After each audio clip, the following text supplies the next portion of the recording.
So, and then once the products are developed, we deploy there itself. And then we have ultimately what for we are all developing. Ultimately, it should help the operation either for better control of the process or optimization, or the end goal is the autonomous operation. So, we'll give a few examples in these three buckets. So, and then also we have a few awards, like we are like a Tata Steel, basically we have a Jamshedpur plant, Kalinganagar plant, and then Meramandali.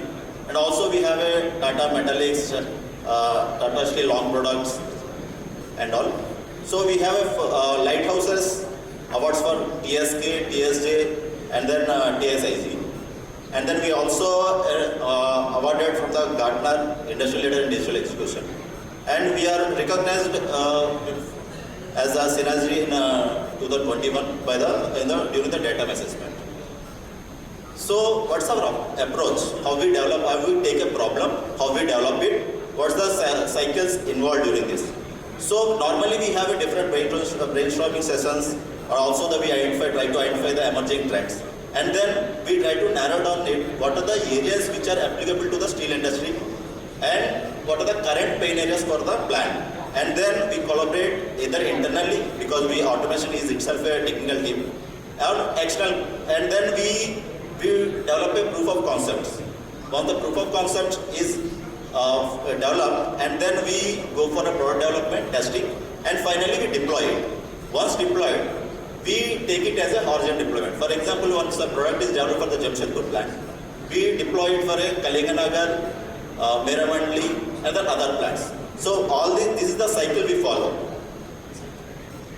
So we just showcase the few solutions which we developed for the iron and coke area particularly. There are so many solutions. The list goes like this. If you can see, for the center plants, for the agglomerates, we have 9 solutions. When we say solutions, means it is fully operational in the plant. So here's in the level 2 platform, where we particular level 2 platform we use for either for optimization and control. And then in the coke plant we have 9 solutions, and then in the blast furnace we have 16 solutions. So we'll cover few solutions in this, and we are limited to the only iron and coke. Like this, we have a solutions for other steel making mills everywhere in different buckets. So we'll cover few solutions to cover the themes at least.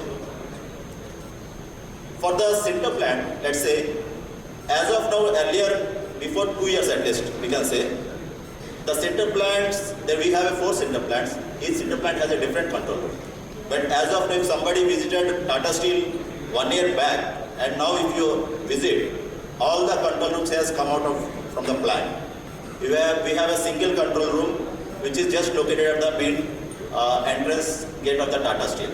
This we are calling as the Integrated Sinter Plant Operating Center.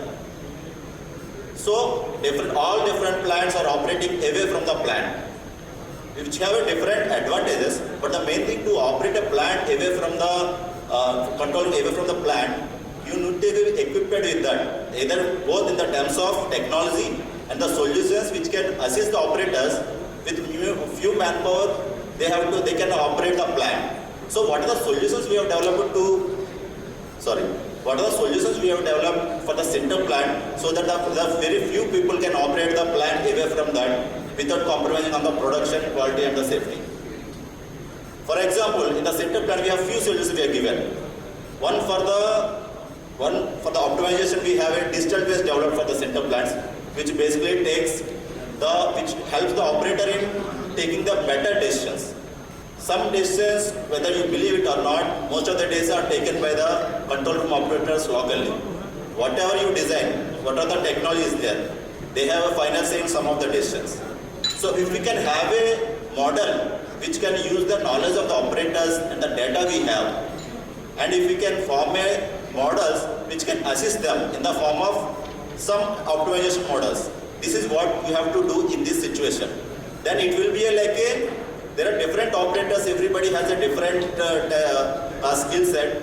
This will be like a digital operator, which says this is how you have to operate at this time. So it will help the operators so that their decisions can be uniform and can be helpful in optimization. And then we have autonomous control models. What it does is, basically in DCS we have a closed loop control set everywhere. But the fact is, most of the time operators bypass them and take it into manual mode and they control the operation process. This is applicable to blast furnace, sinter plants, pellet plants or steel making everywhere. So what we are going to do is, with that time, the knowledge what we have gained, the models what we have developed, all those things we have converted into the stages are like as I mentioned, it has gone to the offline model to prescription model to auto control model. There are few solutions which we have given for the centering at least. For the centering process, we have a auto control model. Means what? If we put it in auto mode, like in a flight, that control room, if we put in auto mode, it runs the plan, the models which covers that sections. It only now it is maturing slowly for the center plant. But if the operator feels this model is unable to control, then only he has to take over. But whenever he is operating manual, that data is being collected, being used. What is the reason why he has bypassed that? That is going into the model for the retraining. What we are trying to say is, it is possible to control the centering process complete automatically. That's what we are saying. We are at a stage of there, like data capturing, data historization in the cloud, developing a models offline, optimization, and then closed loop. This is where we are in the sinter plant as of now. This is a complete solution we have, auto control of sinter process. And then to cover one more solution for where we are developed for the pelletizing plant. In the pelletizing, there is normally for the pelletizing there are, at least for the Tata Steel, we have a 10 pelletizing days, combinedly produce 1,000 tons per hour. The current earlier practice used to operator has a say like he physically goes and verifies whether the pellets are small or bigger, and then he informs the control room to take a particular decisions. What we have done is, we have used a imaging technology here. We have put a cameras across that, and we capture the images, and by using the image processing techniques, we measuring the size, and then we have visualized the 1 year data. From there we have developed a model, and then over that we have developed in-house model which combinedly uses the control theories like PID, like traditional PID control technology, and the prediction models, and then the rules, operation rules, which actually the operator uses. And then combinedly we made a model.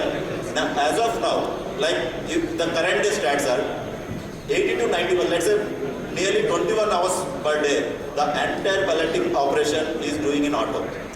So we are targeted to achieve to 100%, where for the maintenance, where the disk they are taking in manual mode and all. But as of now, the stat is up to nearly 21 hours per day, they are operating in auto. Then what we are trying to say is that the solution is matured so that the operators are so confident that they are leaving it in auto mode.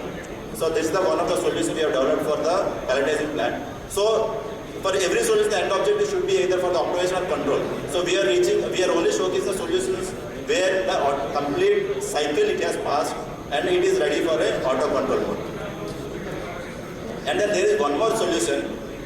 It is called a grade scan. It is applicable for the center and pellet areas, where there is a pellet cars are there, where the pellets or center, which is being fed, and then it passes through a furnace where the pelletizing, pellet induration or centering happens. What happens is these pellet cars subject to very high temperatures. With the time, different defects forms, like the space between the grade bars increases, decreases, different fittings, misalignment and all happens. What our team did is, they have installed cameras at different lengths, and they track the cars, and by using the image processing technology, they identify whether this pellet car has defects or not, whether it is ready for maintenance or not, and then it creates an alert to the operation team, and then it suggests that this is the particular car you have to take for a maintenance. So using image processing technology, we are able to help the maintenance team in identifying when to take maintenance, when to take which car to be, which part to be addressed, and also earlier operator used to stop that particular pellet cars, but now the model is able to stop that. This is the particular stop. It is automatically stopping it, and it is suggesting that this is the particular car you have to take for a maintenance. So this is one of the image processing technology where we are used for the maintenance section. So now, next I hand out to my colleague, which explains some solutions which we have developed for the blast furnace here. So thank you, Satya. Good afternoon, everyone. And I am Ashish Agrawal. I will present before you like some of our solutions in the blast furnace area. So typically around 15 years